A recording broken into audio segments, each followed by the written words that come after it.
Thanks for stopping by. If you're new to my channel, I'd like to preface this video by saying it is not a knitting tutorial, but a means to have something playing in the background while you work on your own knitting project. If you're like me and really enjoy YouTube, you find that a lot of the content you like to watch is very visually engaging, so you're several hours into your own project, only watching videos and haven't gotten nearly as far along in your knitting as you would have liked to. So my channel is a solution to that. Now, if you are familiar with my channel, this is actually a video part of my Knit Ahead for the Holiday series, in which I push myself to complete, or at least try very hard to complete, all of my projects I have lined up to give as gifts and presents to my friends and family for the holiday season coming up here. And we're almost at the end of September, actually. I think Monday is the last day, and here it is Saturday afternoon while I'm filming here, so we're getting closer and closer to when I'll need to have a lot of stuff ready to be finished and mailed off to my relatives. And this is actually a brand new project for the series. This is a sock that I'm working on for my brother, and I had knit some socks before, as you guys may have already discovered through some of my other videos, but this one is actually one I've tried before, and I don't have the finished project. It's kind of buried under some other knittings that I've finished that I'm just waiting to block them all. And I knit a pair for myself, and it was my first sock ever, and I didn't know how to do Kitchener stitch. Well, it showed me how, but did I do it the right way? I don't think so. And picking up the stitches later on became a little bit of a difficulty for me as well. But it turned out, if you watch some of my other videos, like my earlier videos, I mentioned this one when I did one of my first Ray Light videos, and this is what's called an afterthought heel, where you knit and you reserve your stitches just for the heel, you knit around, and then later you pick up those stitches and graft in your heel.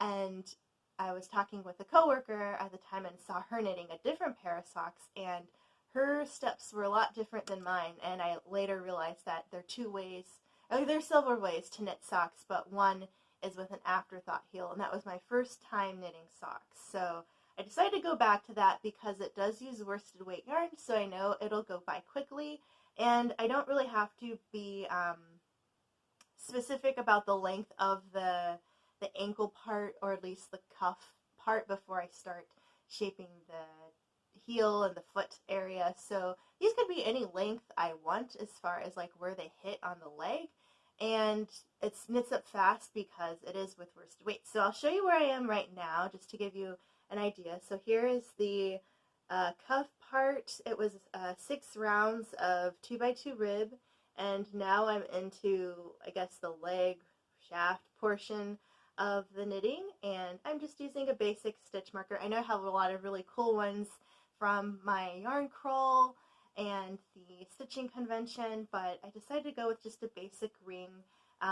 It's actually at the spot, it's one in to the beginning of the round, so I know like this stitch is the beginning of the round, and this just lets me know that. Otherwise, I think the last time I knit these, I was just keeping track based on where my tail was to know where my round is, but the directions do say to put a stitch marker in there. But since I'm using DPNs, it's kind of tricky for me to figure out how to do that without, you know, starting in the middle of a needle, and I feel weird about doing that, but I know that's like what a lot of people do.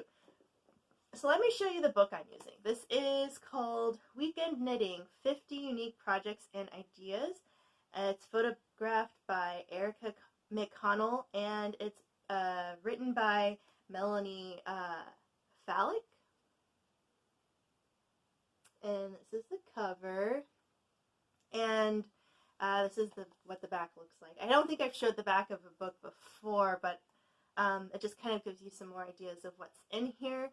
And this one is an older book. Let me tell you when it was published. Let's look at the verso here. So it's 2003 it was published, and I'll include the ISBN and the description box as well as the title information so that if you'd like to pick this up secondhand or see if your library has it, or maybe a knitting website might also have a copy of it, then you're welcome to pick it up. This was part of the donations I received from one of my coworkers, who she gave me a lot of yarn she was destashing, as well as many pattern books and other like knitting like books are talking about knitting and the joys of knitting and things like that. Like there's one by I want to call her Nancy Pearl, but that's a librarian. Stephanie Pearl McPhee? Something Pearl McPhee. She's like a guru knitter person, and I follow her on Instagram. And if you want to follow her, I would suggest that too. She bikes, like she's a cyclist too, and she does like all kinds of stuff. So thank you to my coworker who gave me this book. I have a lot of the different flags in here of projects that I would like to do, and let's go to the flag of this one. Here we go. I also had a piece of scrap yarn where my spot is, but these are the Cozy Armchair Socks, and it looks like the pattern is from Nora Gaghon. If you guys know how to pronounce her name, I don't know. But this is a picture of the socks if you did a stripe pattern. I'm choosing just to go with the plain version, and then here's a picture of the plain socks as well, and also another one of the stripe. Now these size for, let's see, finished sizes to fit U.S. shoe size, women's 7.5 to 8.5, women's 9.5 to men's 8.5, and then a men's 10.5 to 12. So I'm actually doing the men's 10.5 to 12 because I asked my brother, I was like, hey, what's your shoe size? And he said, I'm like looking for my phone. You are my phone, because I am using my phone as my camera. And I believe he said 12. He's definitely not 13. So he's like between 11 and 12-ish. So this, the gauge that I'm using for him should be just fine. And speaking, I don't know, why was I was going to mention something, but I did want to say thank you to one of my subscribers for providing me with a link to a very cool Etsy shop of some hand-dyed yarns. I am definitely going to pick up at least one hank of they have a bunch of different yarns there, but once I do make the purchase, I'll definitely share the link, or you can look at, I think it's the Color Block Cow Part 4 video that she commented and provided a link to the Etsy shop that is one of her friends who's a yarn dyer who has like some beautiful, beautiful yarns. And of course it's probably going to be sock weight. I love the teals she has. Those are up my alley. The teals, greens, blues are my jam. Berry colors are all very great, but the ones that I particularly saw that were shown to me were like this cute, like I think cotton candy, like bright, kind of neon-y pinks and greens and everything. And I'm like, oh, those would be fun to use for a sock pattern. Not sure yet what sock pattern and whether or not they're going to be a gift or for myself, but I'm leaning towards those, but I might try to do like a mix of some others because I do like some of the other colors that she has. So since it's almost the end of my birthday month, I'll definitely pick those up and some other things, and I'll be showing you guys soon in the next few weeks. It's coming from far away for me, so a few weeks from now I will have a collective birthday haul to show you guys all the cool stuff that either I received from friends and family that are cool and knitting related, or that I picked up myself, or that were suggested to me from my channel community or my Instagram community to pick up. So there's still a couple days left, but I'm thinking right now the Etsy suggestion might be the only one. I haven't seen any other comments on my other videos or through Instagram of suggestions. So I'm on my own pretty much, except for the Etsy stuff. So I'm really excited about that. And finally, I've been like really chomping at the bit to be able to make some purchases, because I did buy myself some things for my birthday, but it wasn't knitting stuff, and that's really what I wanted to focus on with you guys, is to show you knitting things, because this is a primarily knitting channel, and we'll see. But yes, so I'm working on this sock in the solid pattern, and I actually brought this with me to knit during my volunteer session that I had. It was really late at night until like 2 in the morning, so while I was working there, I had enough downtime to really get far in this. I cast on and knit my rib stitch cuff while I was at home before I left, and then while I was there, I was able to do a few rounds. And the yarn I'm using is the Knit Picks Swish Worsted in the color Jade, and it's very nice. It is 100% fine superwash merino wool, and you probably heard me mention how much I really like merino wool. This one actually feels different than like the wool in the game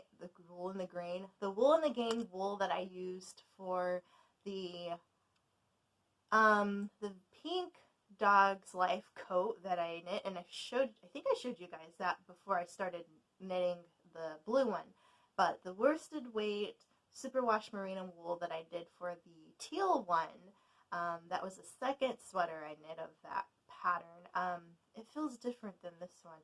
This one isn't as like springy and bouncy, but it's the same fiber, but maybe they do something different. Maybe Knit Picks is different than the other one was Plymouth yarn for the superwash there. So, but I still like the superwash. I think it's going to feel very cozy on my brother's feet.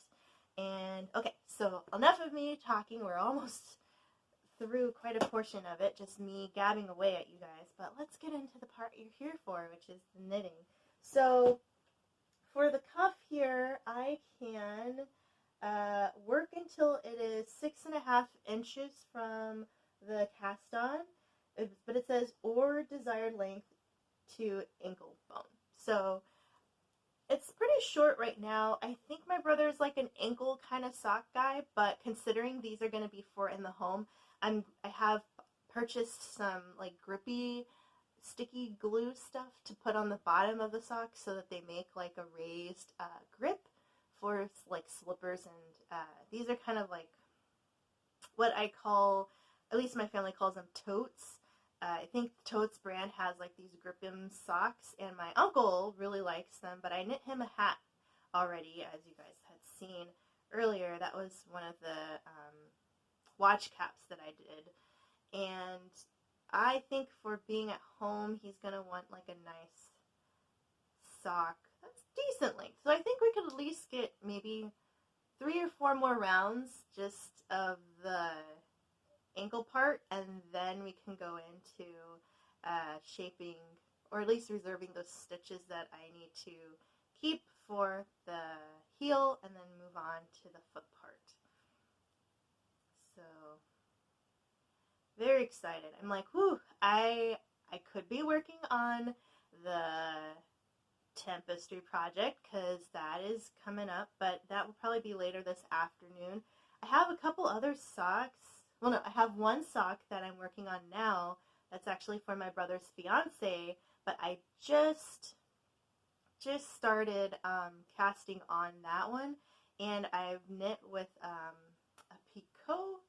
picot edge, and on Instagram I'm actually going to take a picture of that one today and shout out the person who has the tutorial online of how to do that, but I want to make sure that it's actually like done, that I've successfully made the picot edge before I continue on and show anybody that I followed the professional's tutorial, because if it comes out looking crazy, I definitely want to start over again, but I think I'm okay. It was tricky for me because it was the first time I did anything like that, but it does look so much better, especially because I'm trying just to knit a vanilla sock for her, but I just had like a cool yarn that was also gifted to me, and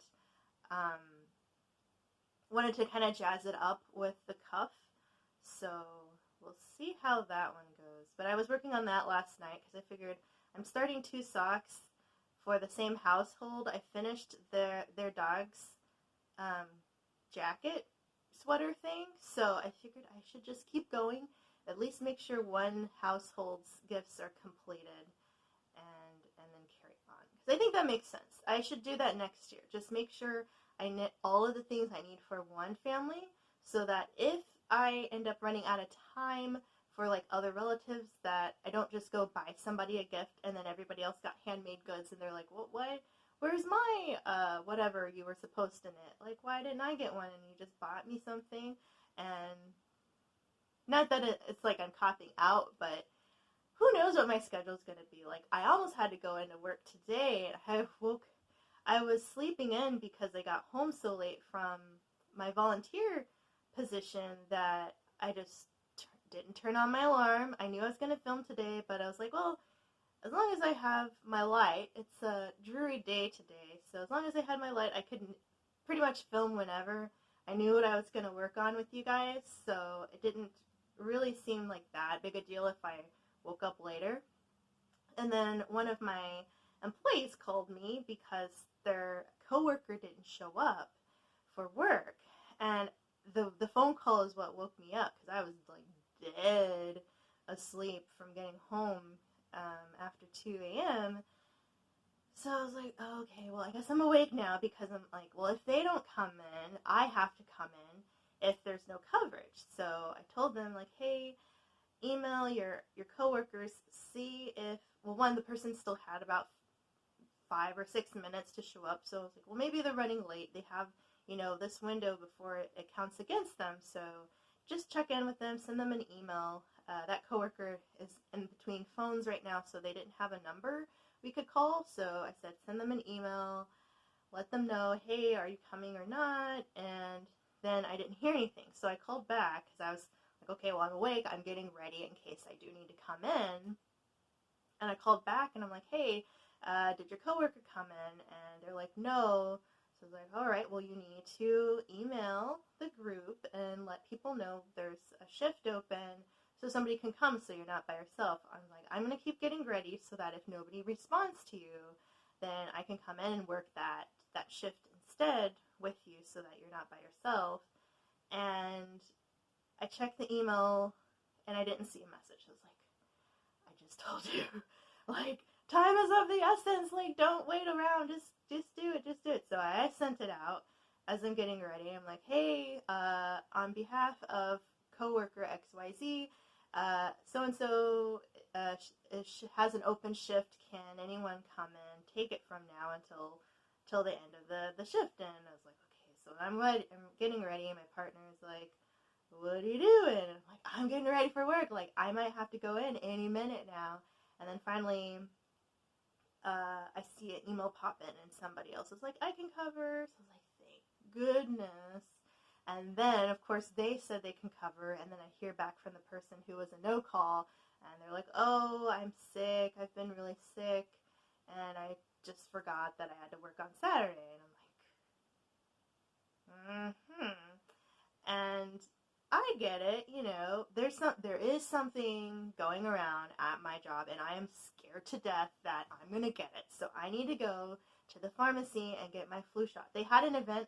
It was like a health day at my job, but I was in the middle of training that day, so I wasn't able to go get the flu shot. But they had a little pop-up center at my job, and they're like, hey, between like 3 and 5, come by, bring your insurance card, and we have pharmacy staff here to distribute flu shots. And I always get my flu shot. I haven't had the flu since I was really little, but I always get my shot anyway. And I missed the pop-up, because I was training people at that time. Then the pharmacy's just up the way, so I need to go. And I usually try to do it at work because it's convenient, but this year, with how training went, I just didn't get a chance to go when they had it at work. But the person was like, I'm sick, and I was like, okay, well, I get that. Stay home, we have somebody else who can come in for you. But that's not the first time this has happened this week where somebody was just like, hey, I felt bad already, and now the day of my shift, like 20 minutes before, I'm going to tell you I'm sick. And the policy with me as the manager, I say, okay, I understand you might be sick. That happens. Life happens. You get sick. But if you already feel icky and you already know ahead of time that you don't feel good, just tell me. Say, hey, supervisor, I'm coming down with something. I don't feel that well. I don't know if I'm going to be able to fight it or not. And I'll say, okay, thank you for telling me. I know you're sick. I'm going to talk to some people who I know who are not sick and see if anyone might be able to cover for you, just in case, so that they're ready. They're on standby, so that if they want that shift, if you don't come in, I will be able to say, all right, it's showtime. It's your time to come up and work for this person who is not able to work because they're ill. Now, that's all I ask. Is that? Let me know in the comments. Is that unreasonable? If you feel ill, just to tell me ahead of time so then I'm more prepared to say, okay, so-and-so is feeling bad. It might go way worse. It might go south, or it might be better and they might feel fine if they just sleep it off. But at least I know that something might happen. That's all. That's all I'm asking. That's all I'm asking. So, of course, that never happens. And I keep telling people, hey, let me know if you're sick. It doesn't mean you're not going to come in. It just means that I know that you might not if you end up being really, really sick the next day. But these are people who have been ill several days already, and now they decide that they don't want to come in and want to tell me. But they understand that I also have people who have other things going on in their lives. Not everybody can cover, but we require that two people are always working, because if somebody has to step away, another person still needs to be available to offer assistance to our customers. And if for some reason we only have one person there, who's going to watch the area while they go to the bathroom? Who's going to help people when we're closing up for the day and one person's locking doors and, checking, making sure people are out of the spaces if, there's supposed to be somebody there with them. And it's good to have backup, peace of mind that somebody else is with you to help you with your work. But I don't know, somehow that's just not translating to the people that I oversee. And I try to, explain it in a way so they know it's fair and that we're here working as a team. But if they aren't communicating, then it makes it really difficult for everybody else to do their job efficiently. And that's like the thing. But I'll give you a little bit more information. I'm also working with people who are 18, 19, maybe 20, 21-year-olds, but majority of my employees are just getting out of their late teen years, and this is often their first job. So it's kind of working with them to instill that good work ethic, good communication, punctuality, and all that stuff that comes with any job. And some people may be like, well, I know people of that age that are great employees. And then some people are like, well, if they haven't worked, they're learning it. And I totally get that. But after showing them and demonstrating to them that these are what is required to be a good employee, and then they're still underperforming, it's like, comes with the nature of the job, which is why I do miss working a lot with people who are seasoned employees and understand that their commitment and their performance at their job is very important to how they continue on in their role. Whether or not they're fired or not, I haven't, I take that back. I did have to fire one person, and that was because during training, they deliberately didn't follow instructions. Like, it wasn't like they messed up and made a mistake. They purposely didn't do what I had asked them to do. And we later had to still pick up the pieces from what they did incorrectly on purpose. And they had later explained, or at least tried to explain, the matter of why they chose to behave so outrageously. But I talked with my supervisor, and we confirmed that it was not in the best interest of our place of employment to have this person stay, considering that they did something wrong on purpose. Which is crazy, right? But that was the only person. Thankfully, I don't want to have to let anybody go like that, but I'm trying very hard to be firm but fair, and most people do fine, but communication really is a big, big deal with the people that I work with, and them not realizing like they need to tell me when something is happening, so then we can all respond appropriately without letting these little fires become a big explosion, and then everybody is affected and everybody's work is compromised because we're all trying to work around this problem that occurred when somebody else didn't tell us that there was a problem to begin with. So that is how it goes. But I really am curious to learn about what is your work style? Are you managed by somebody, or do you manage people? Do you have a team? Are you solo?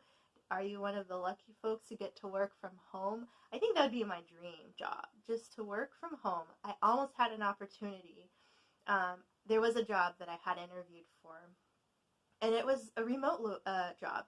It was within the same field that I'm in now, but a lot more responsibility, but it was also a different category. I didn't have to manage people, and I got to explore other interests of mine in the field, and I was really excited about that. But I think everything happens for a reason. This is definitely some great learning experiences for me. I'm very early in my career, so all of this managerial stuff, these trials and tribulations that I'm going through, just make a stronger resume for when I go to the next place. But for now, it's definitely story-worthy, or at least when I'm chatting with my friends at dinner or lunch, we can all sympathize with each other because we're either working with people who are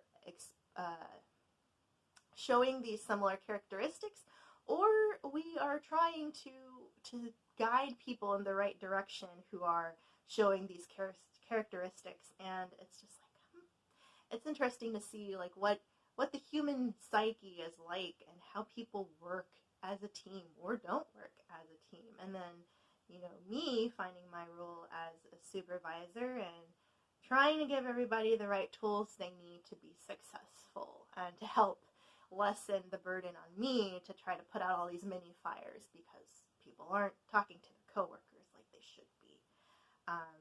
And then, of course, without having to fire somebody, because they're learning how to be workers. They're young, and they're learning how to work in the world. And my job is to help them, I think, at the same time. But as far as being a manager, it is hard, I think. It's challenging work, for sure, because you're there, and you're the trainer, you're the mentor, you are the example setter for who you oversee, and depending on where you work, you might even be the face of the company, and a lot falls on you, so it's really up to you to try to get your employees to work together and work well. And if they aren't working together, why? What's going on, and what can you do to fix it?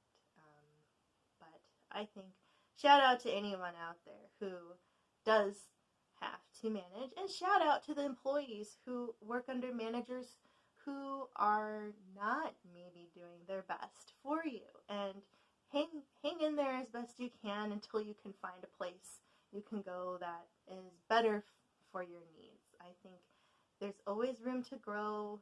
There's always a place that you can find that, it works for you and with you. So I don't feel like you have to feel stuck anywhere, but definitely want to take what you've learned and pass it on to some other place.